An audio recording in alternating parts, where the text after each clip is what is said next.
Ok, vamos a comenzar entonces. Muy buenas noches a todos y a todas. Espero que se conecten más en unos minutos. Vamos a iniciar, para no quitarles mucho de su tiempo. Vamos a iniciar nuestra tercera sesión del módulo 12, Matemáticas y representaciones del sistema natural. En esta sesión el propósito es revisar las actividades y contenidos de esta semana 3 y conocer la forma en que serán evaluadas estas actividades. La agenda es darles la bienvenida, ver los contenidos de la semana, qué actividades se tienen que realizar en la semana, cómo los vamos a comunicar, recomendaciones o observaciones que tengo sobre su trabajo en línea. Les voy a platicar sobre las extensiones de entregas, cómo se deben de solicitar y por cuándo se pueden solicitar, y atender sus dudas y comentarios generales. Entonces empezamos. Recuerden, módulo 12, matemáticas y representaciones del sistema natural. Al inicio les comenté, se compone de 2 unidades nada más. Entonces esta tercera semana estamos prácticamente concluyendo la segunda unidad, que es geometría en fenómenos magnéticos, lugares geométricos, conceptos de trigonométrico, electromagnética, fuerzas y campos. Si se fijan, realmente lo de lugares geométricos y conceptos trigonométricos lo vimos en el módulo en la semana pasada. En esta parte estamos viendo más electromagnetismo, electromagnética, fuerzas y campos. ¿Ok? ¿Qué semanas tienen que realizar en esta tercera semana? Bueno, tienen ustedes 2 actividades integradoras, la 5 y la 6. La 5 es la de fuerza, carga e intensidad eléctrica. Es muy parecido a lo que hemos venido haciendo, pero ahora se añade el tema de intensidad eléctrica. Y la actividad 6 es aplicación de las leyes eléctricas. Muy parecido a lo que hemos estado haciendo en la semana 1 y en la semana 2. Les digo, es lo bueno de que este módulo, las actividades son muy similares, con que lo dominen una vez ya lo lograron pasar. Tienen su actividad socioafectiva con su tutor, la 24, no sé, eso lo tienen que ver con él, con ella, para ponerse de acuerdo. Recuerden que también hay actividades formativas, son aquellas que les ayudan a obtener un pequeño porcentaje más de calificación, son cuestionarios muy sencillos, sirven como una autoevaluación. Tenemos uno de rectas notables de la circunferencia y otro que es de leyes eléctricas. Nos hemos estado comunicando por mensajería principalmente, también hay quienes me han estado mandando correo electrónico, no hay problema, yo los reviso, trato de contestar en 24 horas máximo. Tenemos los foros que hay en el aula, el foro de Aprendiendo de esta semana, que es para explicar cómo están ustedes, qué estrategias utilizan para resolver los problemas. Está muy interesante, muy bonito, por favor participen desde los primeros días. Y tenemos el foro de novedades, que es el foro de avisos, donde yo les dejo ahí avisos y notificaciones. Recomendaciones para el trabajo en línea. Lo que ya les he estado comentando, hay que revisar con atención la guía de la semana. Hay que leer y estudiar todos los recursos y contenidos de esta semana antes de intentar hacer las actividades. Lo ideal sería que ya llegaran a esta sesión con todo estudiado, todo leído e incluso tratando de haber ya hecho los ejercicios. Revisen las rúbricas de evaluación, ahí se indica todo lo que se evalúa. Hay gente que me está empezando a reclamar que por qué le estoy poniendo menos por no hacer la portada o porque no explicaron todo el procedimiento. Vean las rúbricas de evaluación, yo califico en base a esas rúbricas y ahí se indica todo lo que yo tengo que evaluar. Yo recomiendo también que traten de ingresar de manera diaria al aula virtual, de lunes a viernes, es importante. Así están al pendiente de lo que suceda, lo que acontece. También hay que participar en el foro Aprendiendo durante la semana. Hay que evitar las entregas de fin de semana. Ya les he dicho que el domingo la plataforma se satura y si se le satura, ese no es motivo para solicitar una extensión, no es válido porque tienen toda la semana para entregarla. ¿Ok? Entonces, eviten las entregas de fin de semana, además de que lo que entregan el fin de semana ya no tienen chance de revisar, lo entregan a la carrera, puede haber cualquier imprevisto, que no alcancen a llegar, que se les vaya la luz, etc. Y el último y lo más importante es evitar plagio o copia de trabajos. He detectado mucho plagio, gente que está copiando trabajos de otras generaciones, de otros módulos, luego copia trabajos que ni siquiera son correctos, no está bien realizado el ejercicio, tienen otros valores, es todo un caso. Entonces, eviten el plagio de trabajos, yo los tengo que calificar bajo, tengo que pedirles que rehagan su actividad y si vuelven a cometer plagio, ya implica que ya no los califique, los dejen ceros. Entonces, por favor, evítenlo. No es complicado lo que estamos haciendo, yo por eso les explico, revisen mis videosesiones y con eso estoy seguro que las van a poder hacer. Bueno, pues esas son mis recomendaciones. También estamos hablando sobre la solicitud de extensiones. La solicitud de extensiones ya las estamos trabajando a través de la mensajería o el correo electrónico. Yo les dejé por ahí un mensaje en el foro de cuál era la política para solicitar extensiones. Se supone que cuando concluye la semana tienen ustedes que inmediatamente solicitar la extensión cuando ya tengan listas sus actividades. Tienen solamente 3 días o lo que serían 72 horas para solicitar la extensión de la semana pasada. O sea, mañana miércoles se cumplen las 72 horas de la semana 2. Solamente se pueden solicitar extensiones de la semana pasada, o sea, la semana 2, y tienen hasta el miércoles para solicitarla. Cuando la soliciten ya tienen que tener lista la actividad para yo abrirles el espacio y que la envíen. Se supone que las extensiones se piden solamente por causas de fuerza mayor. No se suele decir que porque no alcancé a entregar a tiempo, porque la plataforma se bloqueó el domingo, no.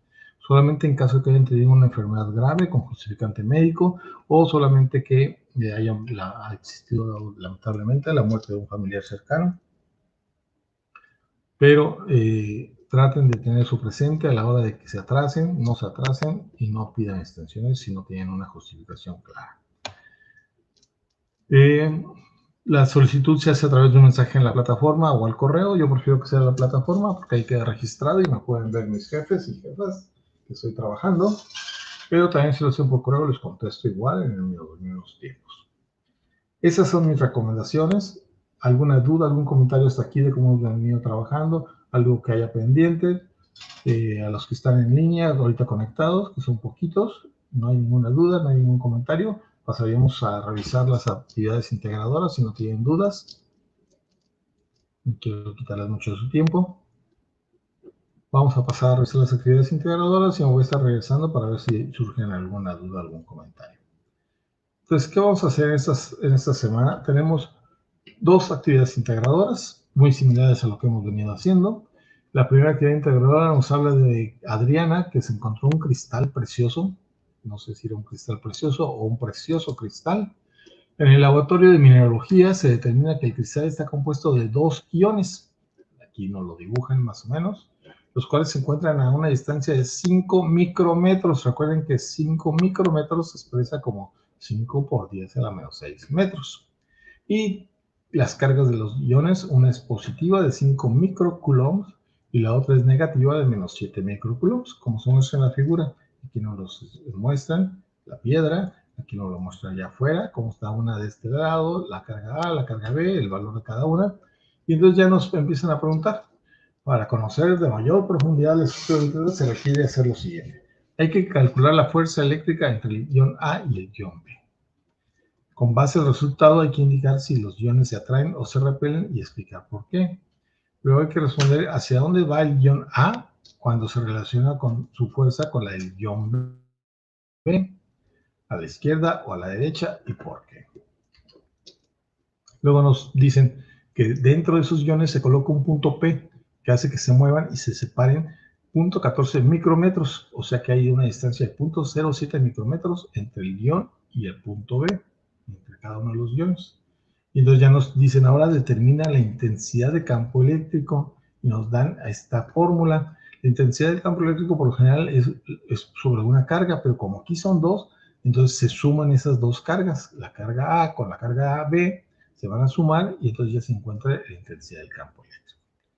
Ya después dicen, con base al resultado obtenido, ¿cuál es el sentido del campo eléctrico en el punto P? Ahorita lo vamos a ver, cuál sería el sentido.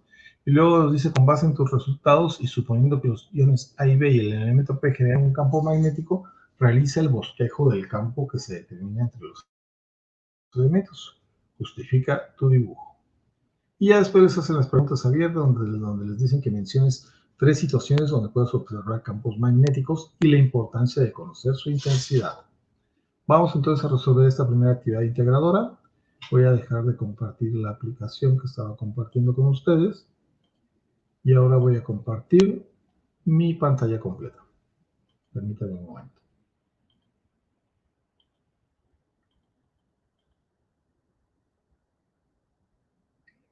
Ok, ya sé mi pantalla completa. Vamos a mi pizarrón electrónico que yo utilizo para dar esta clase, esa asesoría.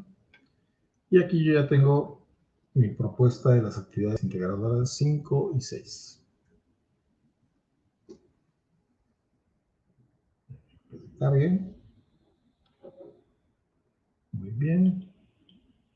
Entonces, vamos, ¿dónde tengo yo la actividad 5 y 6? Aquí está. Ok, esa es la actividad 5, ¿no? Entonces me dice el problema. Aquí está, vamos a usar mi apuntador. Nos dice lo que ya habíamos visto, que se encuentran dos cargas, que se encuentran separadas 5 micrómetros, que son 5 por 10 a la menos 6 metros. Una carga es positiva de 5 microcoulombs y la otra es carga negativa de menos 7 microcoulombs. Y me piden que, para conocer mejor su estructura, hay que calcular la fuerza eléctrica entre el ion A y el ion B. Esto es lo que hemos estado haciendo en la semana 1, en la semana 2 y ahora lo volvemos a hacer en la semana 3. Y ya después nos preguntan con el resultado obtenido indica si los iones se atraen o se repelen y explica por qué. Responde hacia dónde va el ion A en relación con la fuerza del ion B. Bueno, lo primero que hay que hacer es encontrar la fuerza eléctrica. Son en realidad dos cargas que están separadas una distancia una de la otra. ¿Se dan cuenta? Esta es la carga B. Y acá por aquí va a estar la distancia, la carga A. Y la distancia en que están separadas es de 5 micrómetros. 5 micrómetros. ¿Ok? Entonces, una carga es negativa y la otra es positiva. ¿Cuál es la negativa? Bueno, vamos a poner que esta es la positiva. El ion A es positivo y el ion B es negativo. Este es negativo y este es positivo. Así estaría nuestro diagrama. Encontrar la fuerza eléctrica en dos cargas ya lo sabemos, ya lo conocemos. Usamos la ley de Coulomb, que nos dice que la fuerza entre dos cargas es igual a la constante de proporcionalidad, que es de este valor, que multiplica las dos cargas sobre la distancia que las separa al cuadrado. Tenemos toda la información de esta ecuación. Yo no voy a usar esos datos, que son los originales del problema. Lo voy a resolver con otros datos para que ustedes lo resuelvan de esta manera. En vez de ser una carga positiva de 5 microcoulombs, yo voy a usar 4 microcoulombs. Y la carga negativa la voy a dejar igual, de menos 7. La distancia la voy a cambiar, en vez de ser 5, va a ser 4 por 10 a la menos 6 metros de distancia. Entonces, lo único que necesito hacer yo para resolver mi problema es lo mismo que hicimos en la semana 1 y en la semana 2. Sustituir valores, carga 1, carga A, carga B, aquí está, la distancia, aquí está, la constante de proporcionalidad es una constante que ya conozco y es esta. Conozco todos los datos, entonces puedo empezar a trabajar. Aquí tengo yo ya nuevamente mi carga A, mi carga B, la constante. Sustituyo valores. Aquí está la QA. Aquí está la QB. Cuidado con el signo, es importante que lo respeten. Viene con un signo negativo. La constante de proporcionalidad. Y la distancia que yo voy a trabajar, que es de 4 por 10 a la menos 6 metros. Esto ya lo hemos hecho, ya lo han hecho muchas veces. Es la tercera vez que lo hacemos. Multiplicamos notación científica. Es el número base con el número base. 4 por 7, 28. Aquí está el resultado con el signo correspondiente, porque es positivo con negativo, da negativo. Los exponenciales, recuerden qué pasa con los exponenciales cuando se multiplica. Se suman, estos se suman, y obtengo menos 12. En la parte de abajo yo tengo que multiplicar por ese mismo número porque está elevado al cuadrado. Entonces 4 por 4 me da 16, el exponente también se suma, me da menos 12. Entonces yo tengo ya este primer resultado. El siguiente paso que voy a hacer es dividir este número entre este número. 28 entre 16 me va a dar 1.75 con el signo negativo. Los exponenciales, este de arriba menos el de abajo, que es menos, en realidad se van a sumar. Menos 12 más 12 nos da 0. Déjenme hacer más grande esta ecuación, que está muy pequeña y no la veo. ¿Sí? 0. Aquí tenemos el resultado de la notación científica. Aquí yo ya puedo eliminar variables para hacerlo más fácil. Metro cuadrado que está multiplicando se elimina con metro cuadrado que está dividiendo. Coulomb al cuadrado que está dividiendo se elimina con Coulomb al cuadrado que está multiplicando. La única unidad que me va a quedar es la de fuerza, que es Newton. Entonces está correcto. Y eso es lo que tengo que, entonces, la operación que tengo que realizar. Ya nada más voy a hacer la operación de la constante 9 por 10 a la 9 positivo que multiplica a menos 1.75.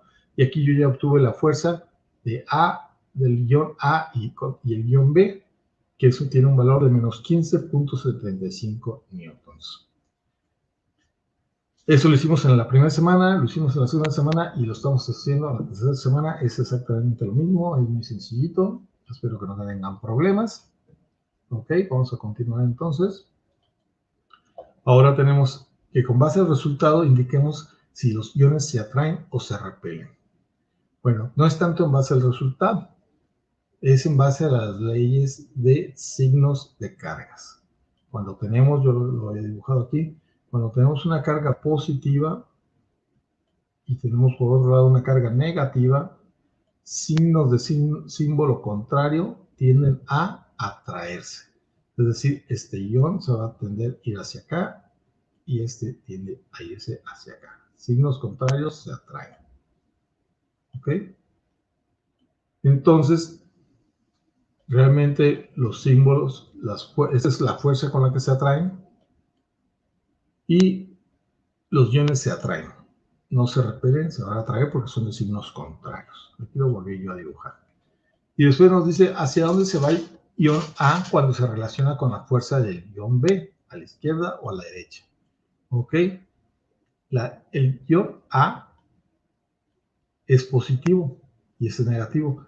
Va a tender a irse a encontrar, hagan cuenta que si esto lo relacionan con la fuerza del ion B, pues este ion B lo está atrayendo, está jalándolo, entonces se va a ir hacia la derecha, porque lo atrae la fuerza del ion B, al ser signos contrarios. Y ya con eso estamos resolviendo esta primera parte del curso, del ejemplo. Y ahora nos dicen que algo sucede. En medio de las dos cargas, hagan de cuenta, estas son las dos cargas, alguien deja caer un pequeño elemento, le vamos a llamar un punto P, un elemento P. Y esto modifica las distancias de los iones, es lo que nos dice el problema. Dice, ahora va a haber una distancia de 0.14 micrometros entre A y B, y eso nos da una distancia de 0.07 micrometros entre el punto P y A y entre el punto P y B.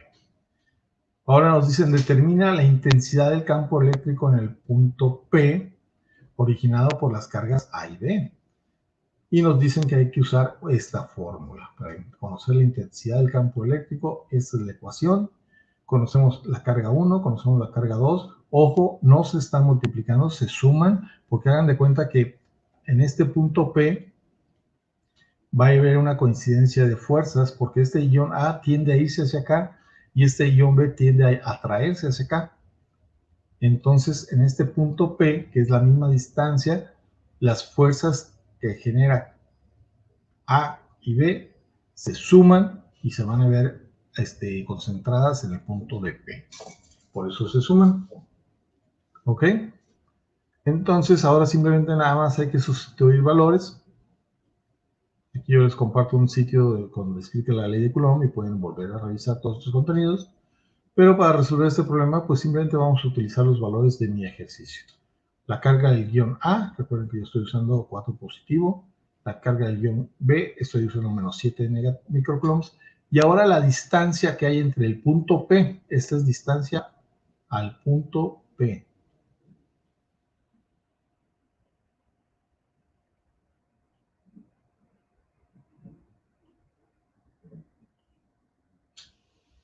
O sea, de A al punto P hay 0.07 micrómetros. Y del B al punto P hay 0.07 micrómetros. Entonces ya nada más sustituimos valores en la fórmula. Yo voy a usar la constante de proporcionalidad, que es esta, 9 por 10 a la 9, sobre la distancia que separa las cargas al punto P. La distancia que separa las cargas al punto P es 0.07, porque está en medio. No puede ser puntos, 14 micrómetros, es 7 micrómetros. 0.07 micrómetros, porque está en medio de los dos, ¿no? Y cada carga está separada esta distancia. Entonces, esta es la distancia entre la carga y el punto P. 0.07 por 10 a la menos 6. Esto va a estar elevado al cuadrado. Y las cargas que se suman, ojo, se están sumando. ¿Okay? No se están multiplicando, se están sumando. Muy bien. Pues yo ya tengo aquí mi ecuación. Vamos a empezar a resolver operaciones. Ahora, vamos entonces a resolver primero esta suma. Como la notación científica es exactamente la misma, pues simplemente se suman los números. No cambia la parte de arriba cuando se suma. Entonces 4 menos 7, pero hay que tener cuidado con este signito negativo, que aunque es suma, este es negativo, se van a restar y nos va a quedar menos 3. Con la notación científica queda igual, por 10 a la menos 6. Esa no cambia. Entonces ya podemos hacer más operaciones. Ahora sí puedo multiplicar esto por esto. 3 por 9, 27. La notación científica, recuerden que se suma, en este caso, pero es negativo. 9 menos 6 me va a dar 3 positivos. La parte de abajo elevo al cuadrado este número, es decir, lo multiplico por el mismo número. 0.07 por 0.07 me da 0.0049. La notación científica se suma, entonces nos da a la menos 12. Entonces yo ya nada más tengo que hacer estas operaciones. Tengo que dividir este número entre este número, y la notación científica es este de arriba menos el de abajo. Pero como es menos con menos, se van a sumar, entonces me da 15 la notación científica. Y eliminando variables, este metro cuadrado se elimina con este metro cuadrado. Me queda Newton sobre Coulomb, que es la unidad de la intensidad eléctrica. Y eso es lo que nos están pidiendo. Luego nos preguntan, con base al resultado obtenido, ¿cuál es el sentido del campo eléctrico en el punto P? ¿Izquierda o derecha? ¿Por qué? Con base en tus resultados anteriores, dice de los guiones AB, el elemento P genera un campo magnético, realiza el bosquejo del campo que se determina con estos elementos. Justifica tu dibujo. Pues yo aquí lo tengo dibujado. Esta es la carga. Este es un circulito, aquí está la carga, ¿no? Esta es la carga A, esta es la carga B, es negativa. Entonces aquí está, yo lo dibujé, y tenemos el punto P que está por aquí en medio, ¿no? Con base al resultado, ¿cuál es el sentido del campo eléctrico en el punto P? No es tanto en el base a los resultados, sino que esta es una carga positiva y de aquí salen líneas de campo magnético que, como tienen una carga negativa cercana, van a querer entrar al campo, a la carga negativa. Y en la carga negativa va a haber líneas de campo eléctrico que ingresan. Entonces, ese sería el sentido del campo magnético. El punto P está aquí en medio. El sentido del campo magnético en ese punto va a ser así. Para explicar más esto, voy a usar un simulador, que es lo que me ayuda mucho a explicar este tema. Voy a usar un simulador de cargas. Yo aquí tengo, y eso se los voy a compartir en el foro de novedades, lo pueden usar. Es un simulador muy bueno y simula exactamente lo que estamos haciendo. Aquí yo puedo soltar, voy a poner que me dibuje una cuadrícula. Bueno, sí, no, mejor no. Aquí tengo cargas positivas y cargas negativas, son de un valor de 1 nanocoulomb, pero no importa el valor que sea. ¿Cómo tengo yo la situación del problema? Tengo una carga positiva por aquí. Miren lo que pasa cuando lo pongo. Automáticamente me muestra las líneas del campo eléctrico o magnético. Vean cómo salen las líneas de la carga, salen. Aquí está, ¿no? ¿Qué pasa si ahora pongo una carga de valor negativo aquí? Vean cómo en la carga negativa las líneas entran. Pues este es el bosquejo que le están pidiendo. Así están las líneas del campo magnético en las dos cargas. Ahora que yo quiero poner el punto P, que es este sensor, el punto P iría aquí. ¿Cómo es el campo eléctrico en el punto P? Ahí me lo está dibujando automáticamente la flechita. Y vean qué pasa si yo se lo puedo mover. ¿Qué pasa si, cómo es el campo eléctrico aquí? Así es. Aquí cómo es la intensidad del campo eléctrico, cómo me acerco a la carga, cómo me alejo. Pues aquí podemos ver exactamente cómo funciona el problema. Y este sería el dibujo que les están pidiendo del bosquejo del campo eléctrico o campo magnético. Este punto es el punto P y este nos indica la forma en que es la línea del campo magnético en ese punto. Pues así lo tendrían que dibujar. Vean cómo si yo me voy alejando, como el punto P, la fuerza va disminuye, cada vez están más lejos del punto P. Pero este sí es un simulador muy bonito, lo pueden ustedes probar, se los voy a pasar la liga en el foro de novedades, y con eso van a poder hacer el bosquejo y van a poder contestar cómo es el campo eléctrico del punto P, que es las preguntas que les hacen. Ya después nada más tienen que contestar una pregunta, que es la de cómo es el campo magnético, porque es importante conocer porque es importante conocer el campo magnético y su magnitud. Me parece que les preguntan, aquí está, esto es lo de la ley de Ohm. Vamos a revisar qué les preguntan en la actividad integradora, qué es lo que deben de contestar de forma personal, explicando ustedes su situación, lo que hayan aprendido, lo que hayan estudiado. Les piden que mencionen 3 situaciones donde se pueden observar campos magnéticos y la importancia de conocer su intensidad. Aquí en el último punto es donde van a ustedes a dibujar el bosquejo del campo magnético y van a explicarlo porque les pide una justificación, por qué es así, que es la explicación que yo les acabo de dar aquí, como pueden ver. ¿Okay? ¿Alguna duda, algún comentario de esta primera actividad integradora?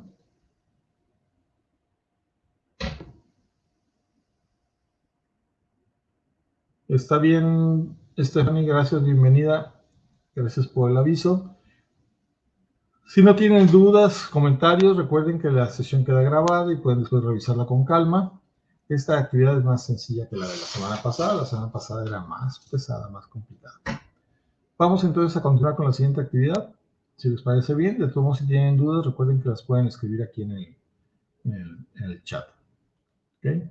Vamos a continuar entonces ahora con la siguiente actividad integradora. Voy a cerrar mi simulador para no perder tanto tiempo. Y ahora vamos a irnos a la siguiente actividad integradora.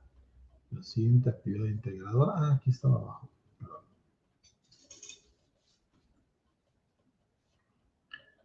La actividad integradora 6 es sobre las leyes eléctricas. Son ejercicios muy similares a lo que hemos realizado.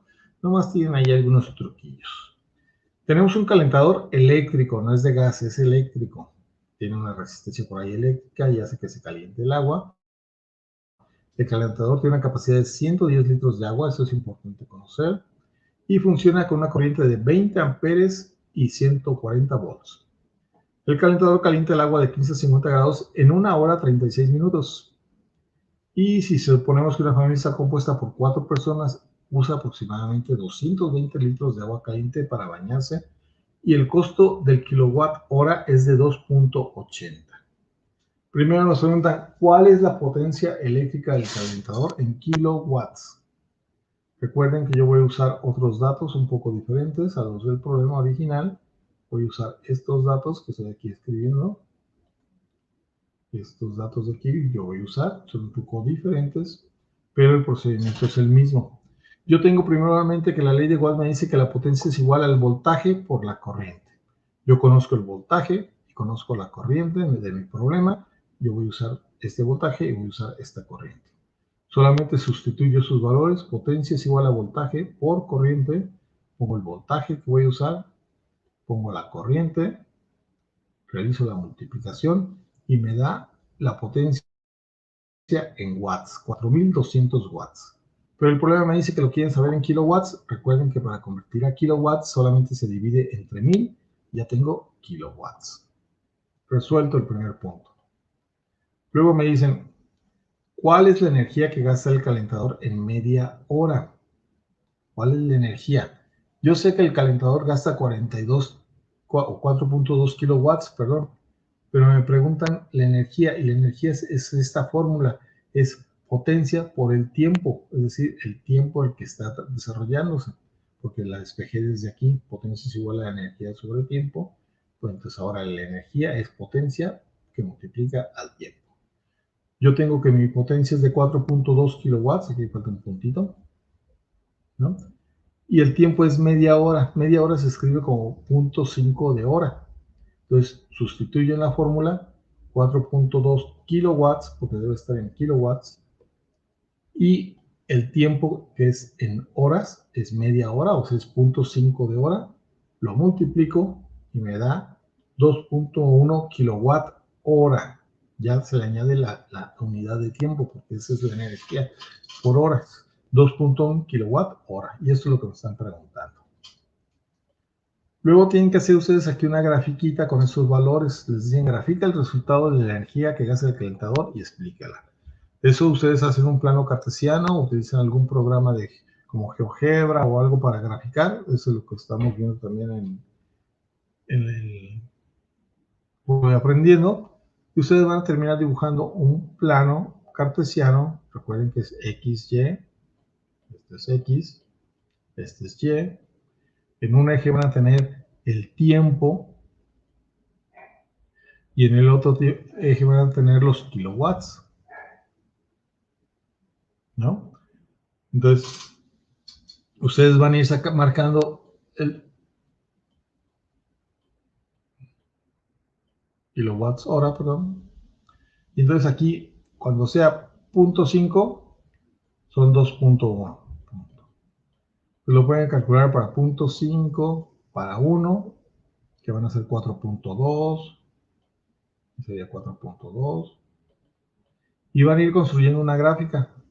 1.5, 2, 3, 4. Ustedes ya saben hacer planos cartesianos y les van a ir graficando el valor de la potencia, los kilowatts horas, digamos, en el tiempo, y les va a graficar así, una grafiquita directa, recta, porque es una cantidad proporcional, va a ir subiendo 0.5, cada vez que multiplico por esa cantidad, va a ir dándome el resultado, ¿no? Entonces, esa es la gráfica que les pide aquí en este punto. Yo no se las hago, ustedes ya saben hacerlas y la pueden explicar, porque van a decir que en un lado está el tiempo, en el otro están los kilowatts hora, y muestra cómo va produciéndose el kilowatt hora conforme avanza el tiempo. ¿Ok? La energía, que es lo que estamos aquí, tenemos energía. Muy bien. Ahora, ¿cuál es el siguiente punto? Pues, con el resultado del gasto de energía obtenido, calcula el costo que paga tu familia diariamente por bañarse, considerando que gastan 220 litros de agua para ello. Aquí no se contesta nada, este es el inicio. Esto es lo que nos están pidiendo. Calcula el costo de dejar el calentador funcionando su máxima capacidad por una hora. El costo por una hora. Aquí yo encontré el costo por media hora, pero ahora me lo están pidiendo por una hora. Entonces aquí yo lo resuelvo fácilmente. El costo del kilowatt es de 2.8 por kilowatt hora. ¿Ok? En una hora, en media hora yo estaba usando 2.1 kilowatts. Entonces tengo que multiplicarlo esto 2 para encontrar la energía en una hora, que sería 4.2 kilowatts hora. 2 por 1, 2.1 es en media hora, pero me lo están pidiendo por una hora, es el doble, por eso lo multipliqué por 2. Entonces yo en una hora la energía es de 4.2 kilowatts hora. Para conocer el costo de esa hora, simplemente multiplico el valor del costo del kilowatt hora por la energía que se consume, que son 4.2 kilowatts hora, y me da esta cantidad. Esa es la respuesta de que me preguntan aquí. ¿Cuánto pagan? El costo por dejar funcionándolo por una hora. ¿Ok? Luego, para el punto 1.4.2 nos dicen cuánto pagan por calentar al máximo, o sea, se está usándose al máximo, 220 litros de agua. Primero, nosotros tenemos que calcular para 220 litros, pero sabemos que 110 litros le toma calentar al calentador, porque lo dice el problema, 1 hora con 36 minutos. 1 hora con 36 minutos expresada en horas es 1.6 horas. Recuerden que 1 hora es igual a 60 minutos. 36 minutos, ¿a cuánto es en horas? Se hace una regla de 3. 1 hora igual a 60 minutos. Desconozco cuántas horas son 36 minutos.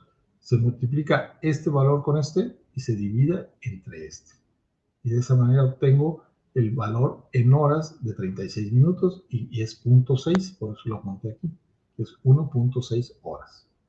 Pero eso es para calentar 110 litros. Si me dicen que utiliza 220 litros, el doble, entonces yo lo multiplico por 2 y me va a dar 3.2 horas. Es el tiempo que ocuparía en calentar 220 litros.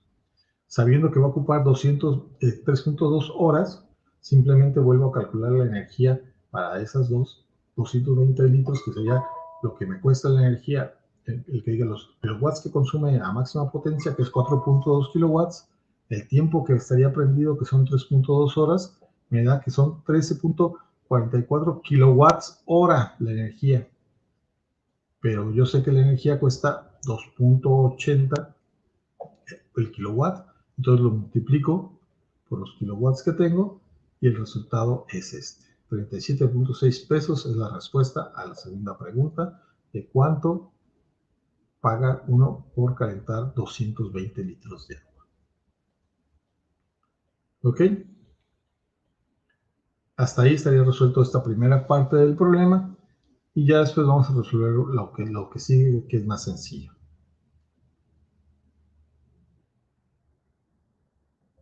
Entonces vamos a calcular lo que sigue. Estaba revisando si no había mensajes.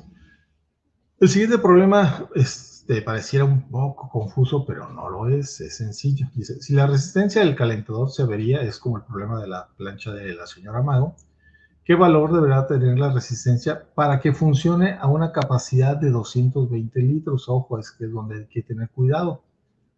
Los datos que nos dieron de voltaje y de corriente y de potencia eran para 110 litros. Nosotros tenemos una fórmula que nos dice potencia es igual a voltaje por corriente. Yo conozco el voltaje y conozco la corriente, pero todos esos datos eran para 110 litros. Yo así encontré la potencia que me dio, era 4200 watts. Pero me dice que es para que funcione con una capacidad de 220 litros, entonces debe ser para el doble de potencia. Y entonces la potencia de 110 litros hay que multiplicarla por 2. Yo necesito una potencia de 8400 watts para que me caliente 220 litros, que es el doble original del calentador. Con ese valor de potencia yo despejo de aquí la corriente. Corriente pasa multiplicando y potencia pasa dividiendo y me queda de esta fórmula.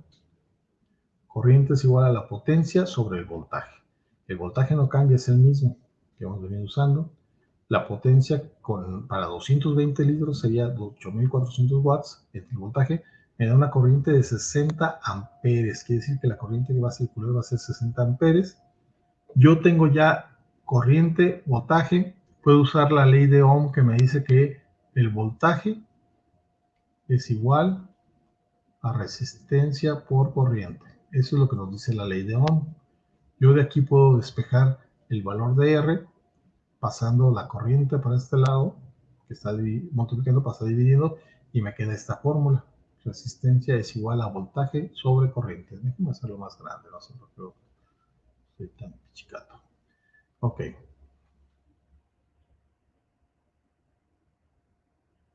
Así, ¿no? Entonces ya nada, sustituyo yo el voltaje, la corriente, y me da una resistencia de 2.33 ohms en mi problema. Ustedes lo van a hacer con los datos de su problema. Y con eso ya también habíamos resuelto ese punto. Ya nos vamos a la última parte. Déjenme ver si hay algún comentario. No hay comentarios. Vamos a la última parte, donde ahora es un problema diferente, un poco diferente. Ahora es de presión hidrostática y otras cosas. Nos explican que el calentador tiene una forma de cilindro con un radio de 26.5 centímetros y un alto de 50 centímetros, con una capacidad de 110 litros de agua. Entonces, es así, este es el calentador. Es un cilindro, tiene una capacidad de 110 litros, tiene una altura de 50 centímetros y tiene un radio aquí en la tapa, o digamos en la circunferencia, de 26.5 centímetros. Es un tambito. Entonces, ¿qué vamos a resolver? Y ya nos dice, de los contenidos tenemos la fórmula de la presión hidrostática. La presión hidrostática es la densidad del agua por la gravedad por la altura. Y nos piden que encontremos la densidad del agua en kilopascales y en pascales. Entonces, el que diga la presión hidrostática. Entonces, yo tengo una fórmula, tengo que la fórmula de la presión hidrostática es la densidad del agua, la gravedad y la altura. La densidad del agua es un valor como constante que tenemos ahí en los materiales, que dice que es de 1000 kilogramos por metro cúbico. Esa es la densidad del agua. La gravedad también es una constante, la conocemos, la hemos usado en física, es 9.81 metros por segundo al cuadrado. Y la altura de nuestro cilindro es de 50 centímetros, pero estamos trabajando en unidades métricas. Entonces, 50 centímetros se convierten a metros y es 0.5 metros. En este caso, yo voy a usar, para hacer un poco diferente y que no me digan, que no me regañen por resolver este problema, yo voy a decir que la altura es de 40 centímetros, entonces es 0.4 metros. Y el radio también lo va a cambiar un poco y va a ser de 28 centímetros, ¿no? Entonces, yo para encontrar primeramente la presión hidrostática en kilopascales y en pascales, utilizo esta ecuación, conozco la densidad del agua, conozco la gravedad y conozco la altura de mi cilindro. Entonces aquí lo sustituyo. La densidad del agua, la gravedad y la altura de mi cilindro, que son 40 centímetros, pero 0.4 metros. Hago las operaciones, que es nada más multiplicar esto y por esto, y me va a dar 3.924 pascales. Esa es la unidad de la presión hidrostática, de presión. Ahora nos piden que lo escribamos en kilopascales. Recuerden que solamente hay que dividirlo entre 1000 y ya lo tengo en kilopascales. Entonces ya está resuelto este primer punto, que es el 2.1. Ahora vamos a resolver el punto 2.2, que también es muy sencillo. Nos dicen que el regulador de temperatura del agua dejó de funcionar, por lo que el agua en el interior se evaporó totalmente, lo que provocó que el calentador se llene de vapor. Pero nos dice, pero el calentador contenía agua líquida hasta la mitad. Aquí está dibujado, yo lo dibujé un poco. Contenía agua líquida hasta la mitad, antes de que comenzara a funcionar. Entonces, ¿cuál es la densidad del vapor en el interior del calentador, considerando que un litro de agua tiene una masa igual a 1 kilogramo? Ahorita lo vamos a hacer todo, no se preocupen. Entonces, lo que nos está diciendo es que aquí se calentó tanto que esta agua se evaporó y todo se llenó de vapor. Vapor. Todo está lleno de vapor, ¿no? Y me piden que calcule la densidad de ese vapor. Bueno, primero necesitamos encontrar el volumen de ese cilindro, es decir, cuánto es lo que tiene de adentro, cuánto le cabe ahí adentro. La fórmula de volumen de un cilindro es pi por radio al cuadrado por la altura. El radio, en mi caso, yo estoy usando 28 centímetros, lo convertimos a metros, es 0.28 metros. La altura les dije que era de 60 centímetros, en mi caso, y entonces lo convertimos a metros, es 0.6 metros. Conozco todo, entonces ya la pi, radio al cuadrado y la altura, sustituyo valores aquí, la letra pi, el radio elevado al cuadrado y la altura, y yo tengo un volumen de 0.1477 metros cúbicos. Luego me dice que la fórmula para la densidad del agua la densidad es igual a masa sobre el volumen, pero ya me dijo el problema que la masa del agua, un litro de agua es equivale a 1 kilogramo de masa, ¿no? La cantidad de agua que había en el cilindro era de 110 litros, pero estaba a la mitad, entonces había 155 litros. Convertido a masa nos da 55 kilogramos de masa. Entonces ya nada más sustituimos en la fórmula, en esta formita de aquí. La masa del agua es 55 kilogramos, el volumen del cilindro es 0.1467 metros cúbicos, realizo las operaciones y obtengo una densidad del vapor que está dentro del cilindro de 372.77, es decir, kilogramo sobre metro cúbico. ¿Okay? Eso es lo que nos da. Y ya con eso ya tenemos lo que nos piden. Ya nada más hay que contestar las preguntas abiertas que nos preguntan, y ojo, hay que tener cuidado, ¿qué ley aplica en el funcionamiento del calentador y por qué? ¿Qué ley aplica en el funcionamiento del calentador? Es un calentador eléctrico que funciona con una resistencia que transforma ese calor, esa resistencia, perdón, esa circulación de corriente, la transforma a calor. Hay una ley específica que explica eso. Hay una ley por ahí de una de las que revisamos, que es la que explica cómo la corriente se transforma en calor. Ese es el funcionamiento del calentador. Luego nos dicen, ¿qué ley aplicó para reparar el calentador? Pues simplemente la falla era en una resistencia, ¿no? Había que encontrar la resistencia. ¿Qué ley nos habla de la resistencia? ¿En qué unidades se da la resistencia? Y con eso ustedes tienen la ley que da cómo se reparó. Y con eso habrán terminado ya su actividad. Contesten de forma original, no copien y peguen. Yo les estoy dando aquí ya todos los tips para que contesten sobre todo estas preguntas. No se vayan al sitio ese de Brainly, no es necesario. Todo es aquí muy claro. Por favor, traten por favor de contestar en base a lo que estamos revisando. No copien y peguen. Si tienen alguna duda, algún comentario, recuerden que me pueden mandar mensaje. Voy a compartir en el foro de novedades el sitio del simulador en un ratito más. Esa está la liga y se los voy a compartir. Por mi parte sería todo. Les deseo mucho éxito con estas actividades. Si tienen alguna duda, me mandan mensaje, con gusto les puedo ayudar. Entonces los dejo, que pasen una bonita noche, que descansen.